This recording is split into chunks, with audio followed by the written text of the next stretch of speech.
Je veux être fidèle, éternel, car mon amour c'est toi.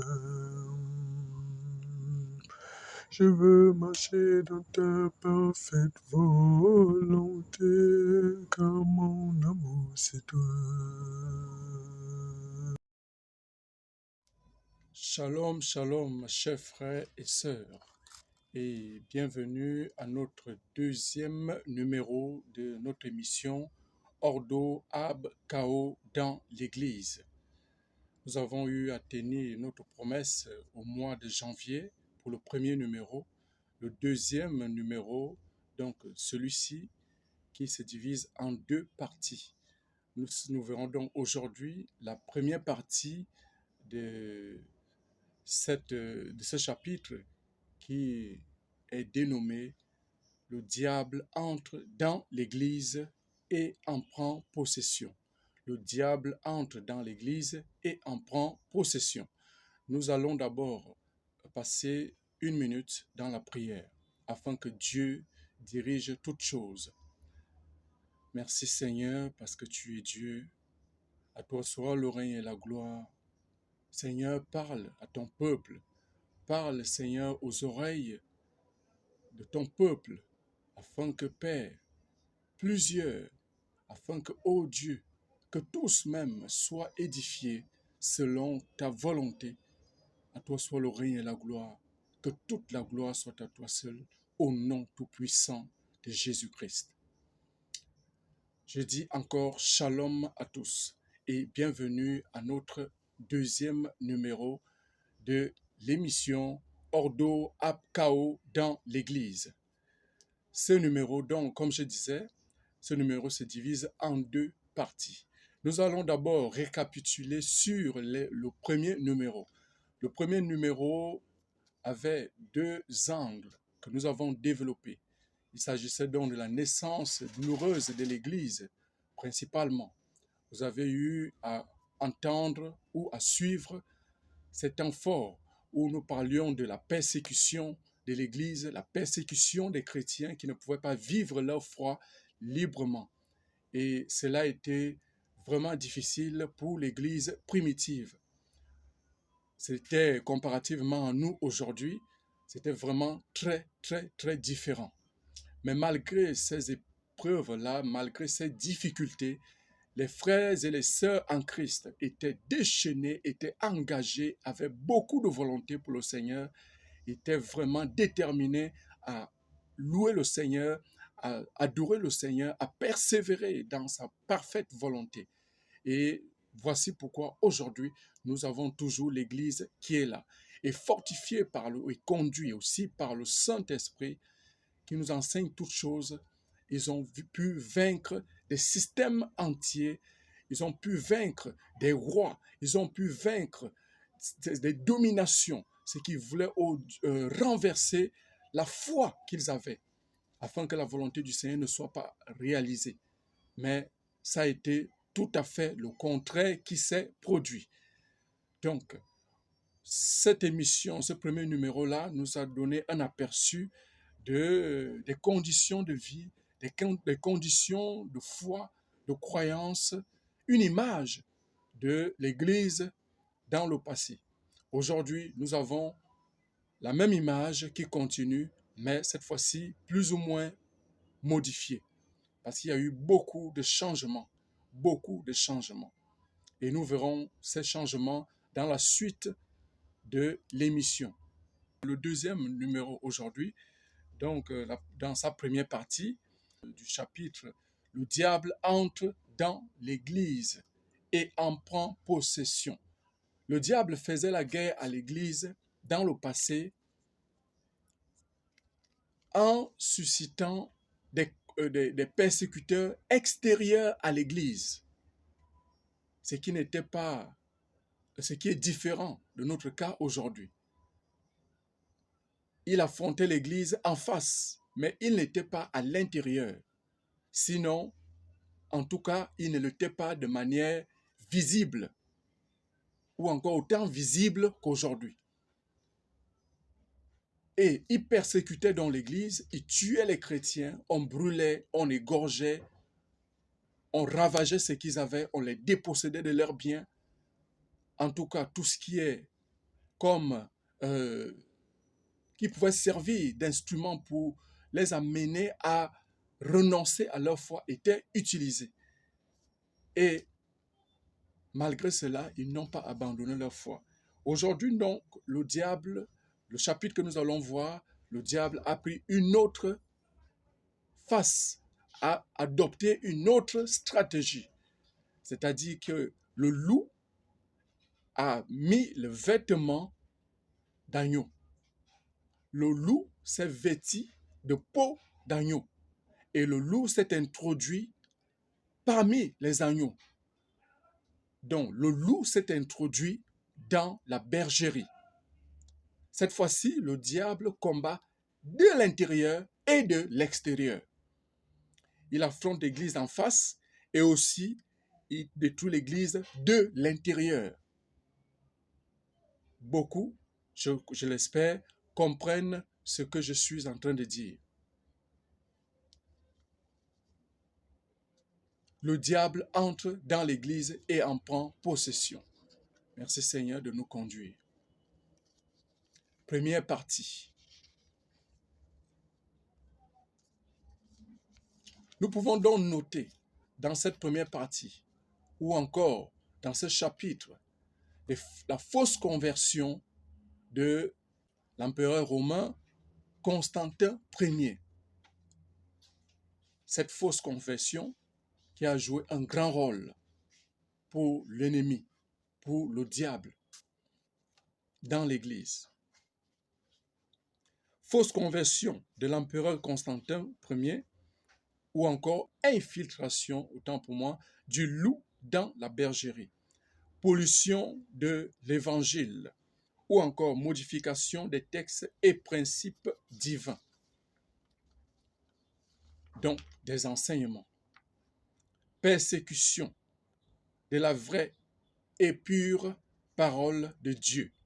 Apparition de faux enseignements, dogmes, guerre contre la véritable Église ou contre ceux qui gardaient purs les enseignements du Seigneur Jésus-Christ. La fausse conversion de l'empereur Constantin a fait beaucoup de dégâts. Nous allons aller sur le premier point. Après avoir fait tomber Adam et Ève, Satan a pris possession de tout ce qui était à Adam, sauf d'une chose, le sacré, donc le divin, ce qui devait revenir à Dieu. Ça, Satan n'arrivait pas à contrôler cela. Il a pris possession de la nature, il a pris possession du monde en général, il a pris possession des êtres humains, de tout ce qui est à eux. Il contrôle les forêts, les rivières, les mers, les océans. Il contrôle tout. Il contrôle même notre culture. Tout pour nous, il contrôle. Oui, c'est pourquoi le Seigneur Jésus disait le prince de ce monde. Le Seigneur l'a nommé le prince de ce monde, parce qu'il est le chef de ce monde-ci, mais en dessous de l'autorité de Dieu, parce que Dieu est le créateur. Donc il peut, de manière souveraine, arrêter une décision, et elle sera appliquée dans ce monde, ou permettre à un homme de Dieu, ou à un instrument de Dieu, d'impacter le monde. Satan a donc pris possession de tout ce qui est naturel, de l'être humain, de tout ce que Dieu l'a donné comme héritage. Parce que l'homme était l'héritier de la création de la terre et de tout ce que la terre possède. Donc des animaux, les oiseaux du ciel, les forêts et tout ce qu'on peut imaginer, les poissons dans l'eau, etc. Tout ceci a été remis à la domination de d'Adam. Mais lorsque Adam et Ève ont péché au jardin d'Éden, Adam ayant perdu son autorité, Satan s'est donc accaparé de cette autorité. Et voici pourquoi, de nos jours et depuis lors, il contrôle toutes choses dans notre planète, excepté, comme je disais, le divin, le sacré, qui est à Dieu.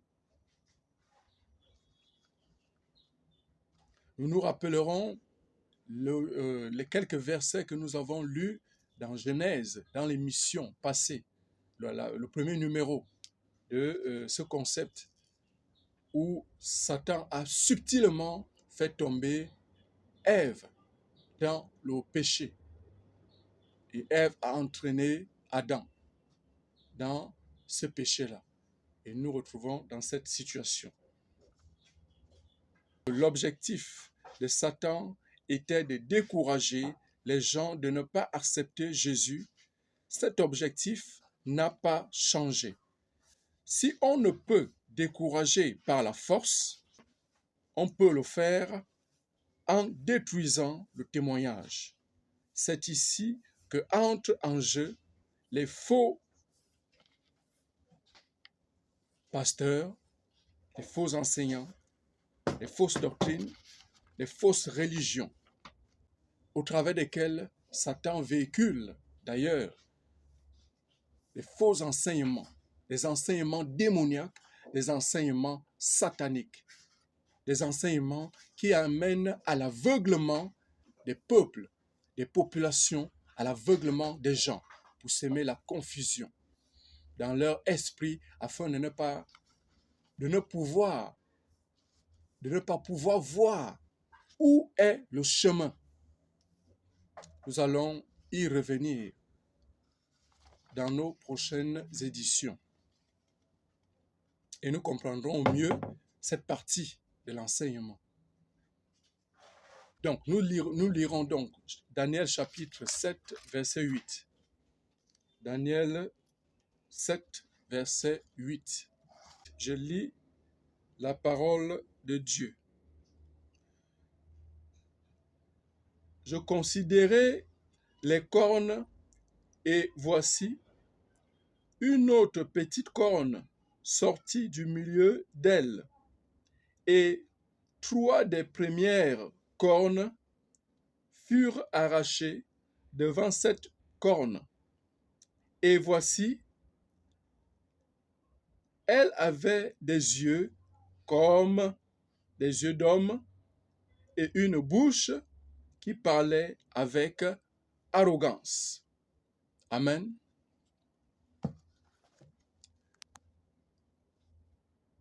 Le prophète Daniel a reçu cette révélation il y a très, très, très longtemps.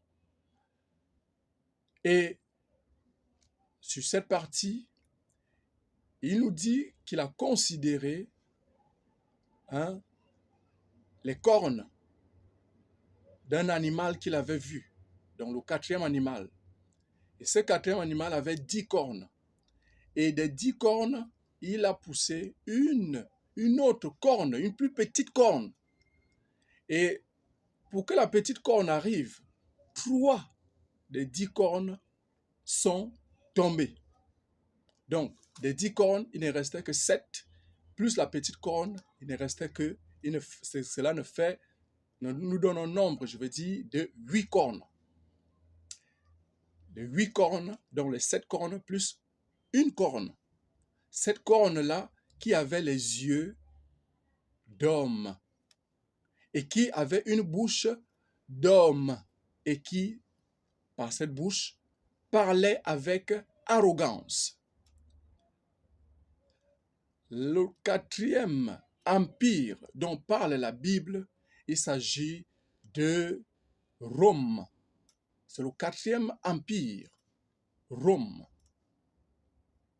Et dans l'histoire de Rome, il y a eu un moment donné 10 rois ou 10 royaumes. Les 10 royaumes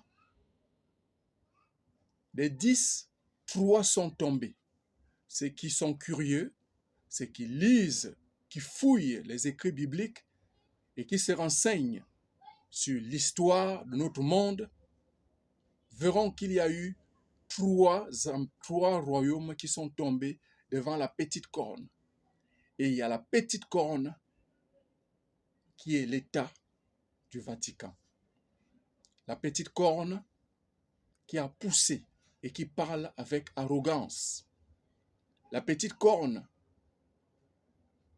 vers qui tous les royaumes dans le monde se tournent, quelle que soit leur religion, quelle que soit leur puissance.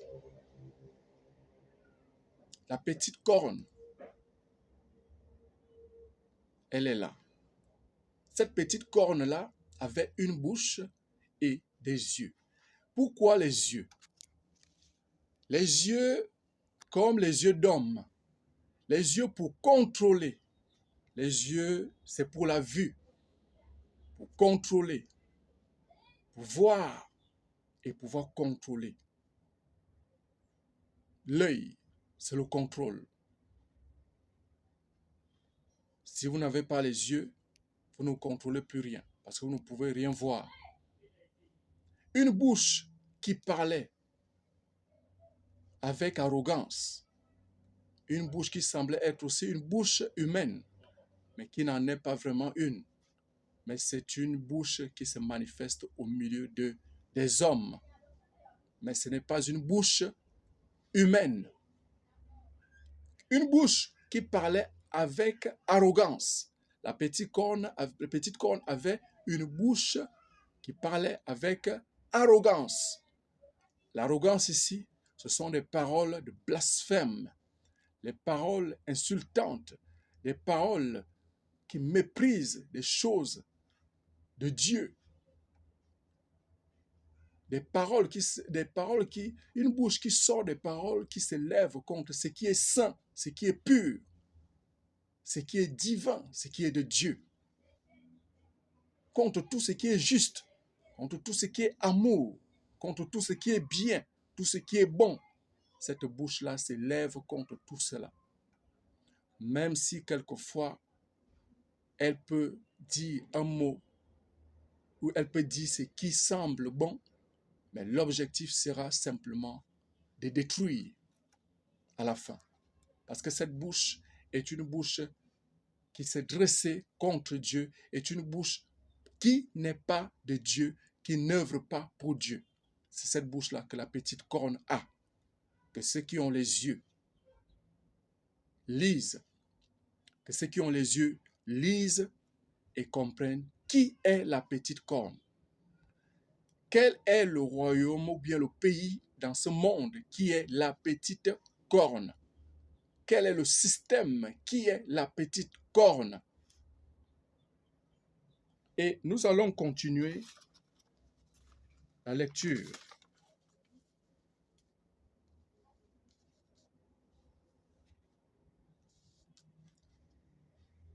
Comment la petite corne se transforme en quelque chose de vivant.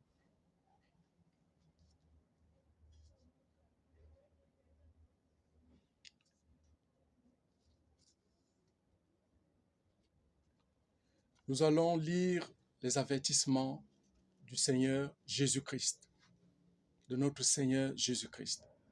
Nous allons lire Marc chapitre 13, verset 14. Marc 13, 14. Lorsque vous verrez l'abomination de la désolation établie là où elle ne doit pas être, que celui qui lit fasse attention, alors que ceux qui seront en Judée fuient dans les montagnes, ainsi de suite. Lorsque vous verrez la désolation dont a parlé le prophète Daniel, entrer ou être dans le lieu saint, ou encore le lieu où elle ne doit pas être, donc l'abomination dans le lieu saint, alors que celui qui lise fasse attention. Faites donc attention à ce que nous venons de lire. Sachez que les temps sont avancés. Sachez que cette écriture s'est déjà accomplie et de jour en jour devient de plus en plus réelle, se manifeste de jour en jour. L'abomination siège désormais dans le lieu saint. L'abomination se trouve désormais dans le lieu saint.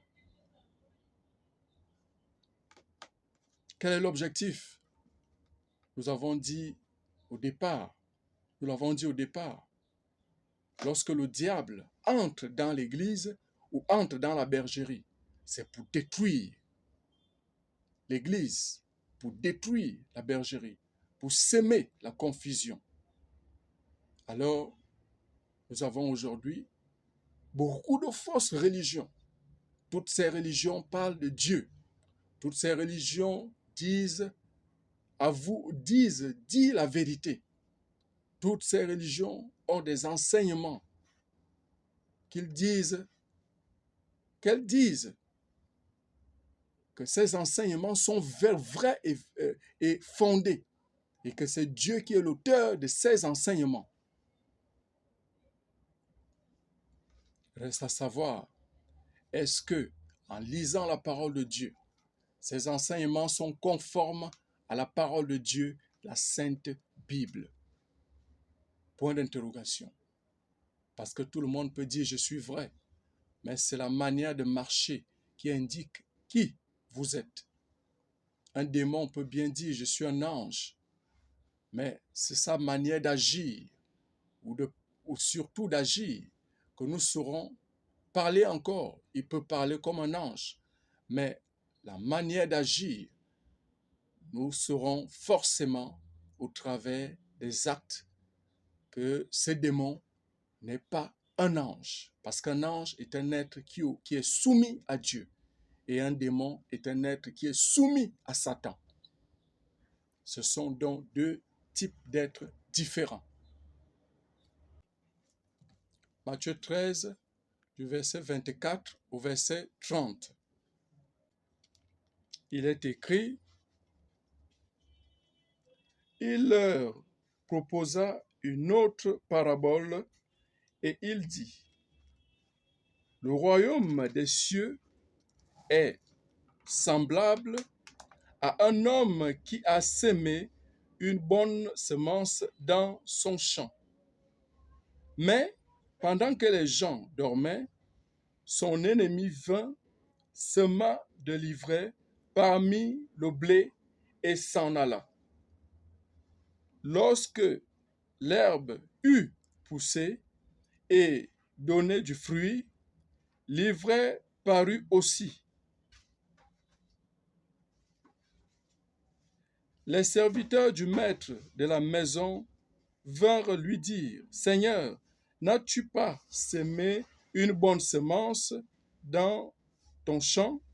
D'où vient donc qu'il y a de l'ivraie? » Il leur répondit, « C'est un ennemi qui a fait cela. » Et les serviteurs lui dirent, « Veux-tu que nous allions l'arracher? » « Non, dit-il, de peur qu'en arrachant l'ivraie, vous ne déraciniez en même temps le blé.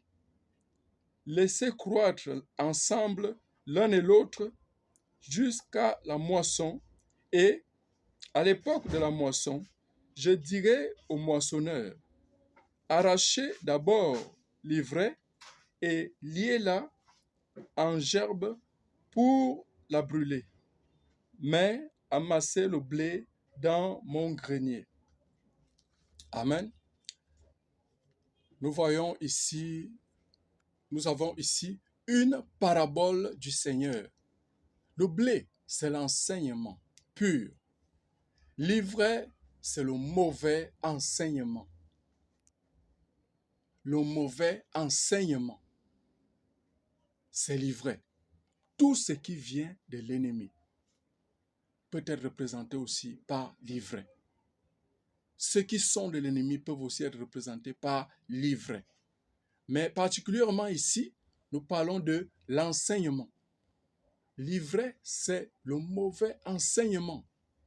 Un enseignement qui n'est pas forcément celui qui est carrément démoniaque.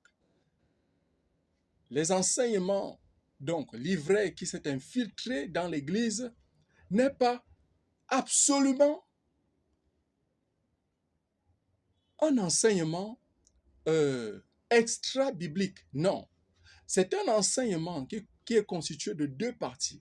Une partie qui vient de Dieu, qui est généralement à plus de 80%, 90%, voire plus, et l'autre petite partie qui est véritablement l'ivraie, qui est mélangée à cette partie qui vient de Dieu, et cela est mêlé dans un verre d'enseignement qu'on fait boire à chacun. Et le mélange là, c'est l'ivraie. Parce que sachez-le, si, excusez-moi l'expression, si nous prenons un verre de lait et que dans ce verre de lait, nous mettons, passez-moi l'expression, un petit caca à l'intérieur de ce verre de lait et que nous tournons et remettons à quelqu'un, lui disant, bois ceci. Qui boira cela? Personne ne boira cela. Alors sachons-le, nous pouvons avoir des enseignements à plus de 99,99% vrais.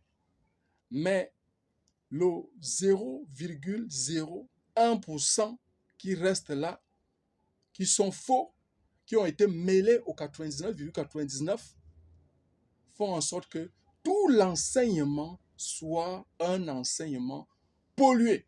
Et Dieu ne peut être glorifié. C'est Satan qui est glorifié parce que Dieu ne se mélange pas. Dieu est pur. L'enseignement de Dieu est pur.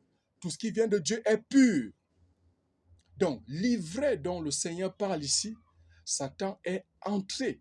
Souvenons-nous, dans notre premier numéro, comment nous avons lu dans le livre de Genèse, où Satan s'est introduit dans le jardin et ayant séduit Ève par des mots en disant, Dieu a-t-il réellement dit que vous ne mangerez pas des arbres du jardin, de tous les arbres du jardin? La femme l'a répondu, mais il a répliqué par la suite, semant le doute. C'est ainsi que Satan opère.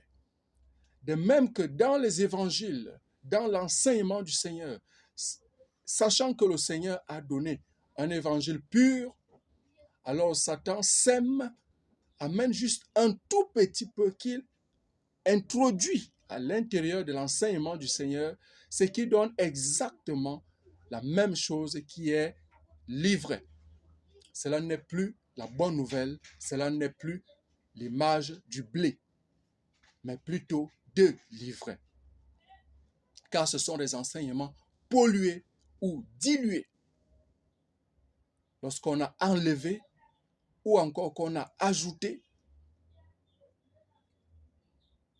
ou encore qu'on a modifié le sens, c'est de l'ivraie. C'est de l'ivraie. Ce chapitre est un chapitre clé, un chapitre qui porte sur l'enseignement, un chapitre qui dévoile comment est-ce que Satan a opéré pour entrer dans l'Église. Voici pourquoi nous avons nommé ce chapitre « Le diable entre dans l'Église et en prend possession ». Pour que le diable prenne possession de l'Église, il faut qu'il touche à l'enseignement. Il ne peut prendre possession de l'Église sans avoir touché l'enseignement. Voici pourquoi il l'a fait et il le fait encore. Il touche à l'enseignement au travers des faux serviteurs qui se disent de Dieu, de faux Christ, de faux prophètes, de faux pasteurs, de fausses religions. Quel que soit le lieu où vous vous trouvez. faites l'analyse, faites une auto-analyse. Vérifiez si vos pieds sont posés dans la vérité, qui est Jésus-Christ, dans la vérité pure de l'évangile de Jésus-Christ. Parce qu'il n'y a que Christ qui sauve. Et qui sauve, mais le diable peut vous dérouter en diluant l'enseignement. Et vous pourrez croire que vous êtes sur le chemin alors que vous êtes complètement à côté. Et à partir de là, vous serez perdu. Voici pourquoi il faut faire une auto-analyse des enseignements que vous avez reçus et reconsidérer les paroles de Dieu. Vérifier toutes choses dans la parole de Dieu.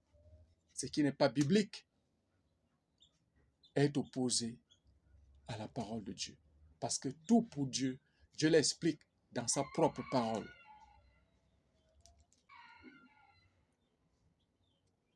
L'empereur Constantin Ier, c'est le 4e point. Cet empereur, c'était un empereur romain. Allez-y sur Google et vous tapez simplement Constantin Ier. On vous donnera les informations sur cet empereur. Vous aurez à lire un peu plus en détail pour connaître qui était l'empereur Constantin Ier. L'empereur Constantin Ier n'était pas un chrétien. L'empereur Constantin Ier était un infiltré dans l'Église. Quoique sa mission semble être celle qui a fait en sorte que l'Église respire un tout petit peu par rapport aux persécutions, mais nous devons retenir ce qui est plus important. L'empereur Constantin n'était pas de Dieu, n'était pas un serviteur de Dieu. Et ceux qui prennent l'empereur Constantin comme quelqu'un de saint ou quelqu'un de modèle sont dans l'erreur. Parce que lorsqu'on devient chrétien, lorsque on accepte le Seigneur, on ne vient pas modifier les valeurs de l'évangile, les fondements de l'évangile. On ne vient pas modifier la parole de Christ, la parole du Seigneur. Constantin a changé beaucoup de choses dans l'Église. Nous pouvons, par exemple, citer le baptême qui a été changé. Le baptême recommandé par le Seigneur est le baptême par immersion, c'est-à-dire le baptême qu'on plonge dans l'eau. Voilà le baptême recommandé par le Seigneur. Mais l'empereur Constantin a, lui, reçu le baptême par aspersion d'eau sur la tête. Et il a même imposé ce baptême. L'empereur Constantin a changé le jour d'adoration du Seigneur qui était le jour de culte, le jour du sabbat, le jour du samedi en français. Sabbat, c'est en hébreu. Sabado en espagnol. Samedi en français. Sabbat ne veut pas simplement dire repos, veut aussi dire un jour. Alors l'empereur Constantin change le jour, déplace le jour du sabbat de samedi pour l'amener au dimanche. Pourquoi dimanche? Parce que Constantin était un adorateur du dieu soleil. Et étant donné que à Rome, chaque jour avait une divinité, était dédié à une divinité. Alors le jour du dimanche était dédié à la divinité soleil, au dieu Son, donc au dieu soleil. Alors Constantin déplace le jour d'adoration du Seigneur qui est le samedi, le culte d'adoration du Seigneur qui se passait le samedi, il amène cela à dimanche, donc du 7e jour au 1er jour de la semaine. À cause de Constantin toujours, à partir de lui, sont nés beaucoup de dogmes. Nous allons voir cette partie après. Voyez-vous, un homme qui vient accepter Dieu, soi-disant chrétien, et qui vient modifier les valeurs mêmes, les fondements mêmes de l'évangile. la parole même de Christ n'est pas venue pour Christ, mais il est venu pour l'ennemi de Christ. Oui, c'était un croyant, un adepte du Dieu soleil et non chrétien. Mais c'était surtout aussi un fin politicien. Il y avait Rome, un bon nombre de chrétiens, et Rome païenne. Alors, étant un fin politicien, il se met au milieu et il unit les deux parties. Mais au détriment de la volonté de Dieu. Mais pourquoi n'a-t-il pas imposé, puisqu'il était chrétien, pourquoi n'a-t-il pas imposé la volonté de Dieu sur le système romain de l'époque, ou pour renverser le système païen qui régnait à Rome à l'époque, en tant qu'empereur? Pourquoi n'a-t-il pas fait cela? Parce que sa foi était tout autre.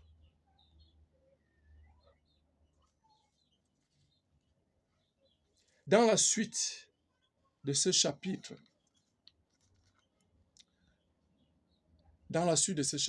le diable entre dans l'Église et en prend possession. Comme nous l'avons vu déjà, Constantin a été, la première racine ou la racine principale. Et quand il est entré pour se planter dans le corps de Christ, c'était un empereur de Rome. Et rappelez-vous, le livre de Daniel, chapitre 7, verset 8.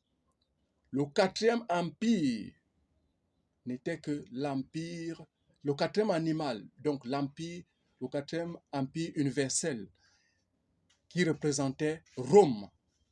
Et c'est Constantin, en tant qu'empereur de Rome, qui vient ici, s'introduit dans l'Église, modifie les valeurs de l'Évangile et même de la foi en notre Seigneur Jésus-Christ. Donc, détruit ce qui est plus important, chasse, se bat, disons, contre la parole de Dieu et sa volonté, en modifiant l'Écriture, en modifiant les préceptes même que le Seigneur a institués. Et dans la suite donc de ce chapitre, nous verrons que ce que l'empereur Constantin a fait, c'est-à-dire changer les enseignements du Seigneur et la modification des fondements de la foi, cela n'était que le commencement ou la racine principale du mal dans l'Église de Jésus-Christ. Parce que dans la suite, nous verrons les fils de Constantin, les fils de la même racine, cette racine qui a poussé, qui a germé, qui a donné naissance à d'autres racines, qui ont donné naissance à d'autres racines, ainsi de suite. Ça, c'est le pouvoir du quatrième royaume universel qu'on appelle, que la bête que Daniel, le prophète Daniel a vu en vision. Le quatrième animal qui représentait le quatrième royaume universel, qui est Rome. Comprenez donc ici que l'écriture s'accomplit. L'écriture s'accomplit. Et la parole de Dieu ne se trompe point et ne trompe point. Nous poursuivrons donc prochainement ce chapitre dans sa deuxième partie. Tellement ce chapitre est important, nous sommes obligés de faire 2 éditions là-dessus. C'est le chapitre le plus important de tout le concept Ordo ab Chao dans l'Église. Je répète, c'est le chapitre le plus important de notre concept Ordo ab Chao dans l'Église. Merci de nous avoir suivis aujourd'hui. À nous revoir donc pour ce concept au mois de mars. Et n'oubliez pas également notre deuxième émission, les preuves que Jésus-Christ est Dieu, qui continue, dont le premier numéro se trouve ici. Vous pouvez suivre dans ce profil. Allez regarder ce premier numéro, vous apprendrez beaucoup. Et le deuxième numéro de l'émission, les preuves que Jésus-Christ est Dieu, le deuxième numéro, nous le ferons au mois de mars. Que Dieu vous bénisse. Merci d'avoir suivi notre émission Ordo Ab Chao. À nous revoir prochainement et que Dieu vous bénisse. Amen. Je veux marcher dans ta parfaite volonté, car mon amour c'est toi. Mon Dieu, mon roi, mon maître, mon abri, mon amour c'est toi.